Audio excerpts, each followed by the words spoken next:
Hi friends, ఒకప్పుడు ప్రపంచాన్ని శాసించిన Europe ఖండం ఇప్పుడు పేదరికం కోరల్లో చిక్కుకుంటుందని మీకు తెలుసా? జర్మనీ లాంటి సంపన్న దేశాల్లో కూడా ప్రతి ఐదుగురిలో ఒకరు పేదరికంలో మగ్గుతున్నారు. అమెరికాతో పోలిస్తే యూరప్ దేశాల ఆర్థిక పరిస్థితి దారుణంగా పడిపోయింది. అసలు ఆ అల్ట్రా రిచ్ దేశాలకు ఈ గతి పట్టడానికి కారణం ఏంటి? యూరప్లో మరో మహా విప్లవం రాబోతోందా? ఆ వివరాలేంటో ఇప్పుడు చూద్దాం. గత 20 ఏళ్లుగా యూరప్ జీవన ప్రమాణాలు అమెరికా కంటే వెనుకబడిపోయాయి. వినడానికి వింతగా ఉన్న అమెరికాలోని అత్యంత పేద రాష్ట్రమైన మిసిసిప్పి జీడిపి జర్మనీ మినహా యూరప్లోని దాదాపు అన్ని దేశాల కంటే ఎక్కువగా ఉండడం గమనార్హం. అతి త్వరలోనే మిసిసిప్పి జర్మనీని కూడా దాటైపోతోంది. యూరప్ దేశాల వృద్ధి రేటు కేవలం 1% లోపే ఉండగా అమెరికా మాత్రం 3% వేగంతో దూసుకుపోతోంది. యూరప్ పతనానికి ప్రధాన కారణం అక్కడి వింతైన ఆర్థిక విధానాలే. అమెరికా కొత్త ఆవిష్కరణలు చేస్తుంటే యూరప్ మాత్రం కేవలం కొత్త నియమాలు పెట్టడంలో బిజీగా ఉంది. భారీ పన్నులు, కఠినమైన పర్యావరణ చట్టాలు, అలాగే ప్రభుత్వం మీద ఎక్కువగా ఆధారపడే సంక్షేమ పథకాల వల్ల అక్కడి వ్యాపారాలు ప్రపంచ పోటీని తట్టుకోలేకపోతున్నాయి. ఒకప్పుడు పారిశ్రామిక కేంద్రంగా ఉన్నటువంటి యూరప్ ఇప్పుడు ఇండస్ట్రియలైజేషన్ బాట పట్టింది. ప్రపంచంలోనే శక్తివంతమైన పారిశ్రామిక దేశం జర్మనీ ఒక పెద్ద తప్పు చేసి దెబ్బతింది.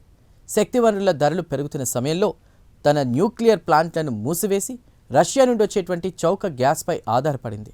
2018లో డొనాల్డ్ ట్రంప్ దీని గురించి హెచ్చరించినప్పుడు జర్మనీ నేతలు నవ్వుకున్నారు. కానీ ఇప్పుడు రష్యా గ్యాస్ ఆగిపోవడంతో జర్మనీ పరిశ్రమలు మూతపడుతున్నాయి.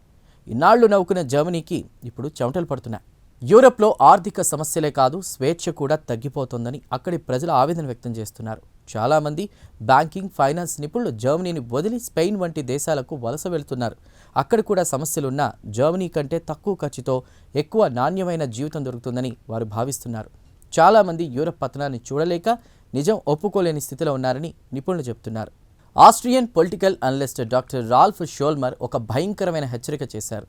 చరిత్రలో ఎప్పుడైనా సరే ఆర్థిక పరిస్థితులు దారుణంగా పడిపోయినప్పుడు విప్లవాలు లేదా తిరుగుబాట్లు వచ్చాయి. ఇప్పుడు యూరప్లో కూడా అలాంటి సామాజిక అశాంతి, ప్రాంతీయ పౌర యుద్ధాలు వంటి పరిస్థితులు కనిపిస్తున్నాయని ఆయన హెచ్చరిస్తున్నారు. క్రైస్తవ విలువలను తిరిగి పునరుద్ధరిస్తే తప్ప యూరప్లో ఆర్థిక వ్యవస్థ కోలుకోవడం కష్టమని మరికొందరు నిపుణులు భావిస్తున్నారు.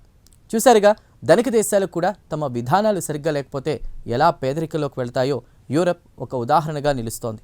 ఒకప్పుడు యూరప్లా మారాలని కోరుకునేటువంటి అమెరికన్ డెమోక్రాట్లు ఇప్పుడు అక్కడి పరిస్థితులు చూసి పునరాలోచించుకోవాల్సినటువంటి సమయం వచ్చింది.